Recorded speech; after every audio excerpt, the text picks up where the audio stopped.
Manajemen Sriwijaya FC kembali melepas 10 pemainnya setelah melalui evaluasi. Ke-10 pemain yang dilepas ini diantaranya Mario, Sandrian, Agi Pratama, Alvin hingga Dedi Irwandi. Pemain yang dilepas selain habis masa kontrak, manajemen menyebut mereka tidak masuk rencana jangka panjang Sriwijaya FC.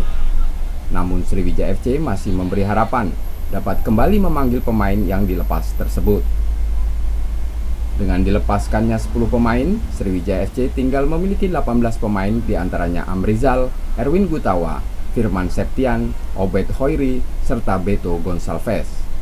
Sejauh ini kita sudah melepas 10 pemain Sriwijaya FC dan kita mempertahankan 18 pemain termasuk pemain lokal di dalam itu.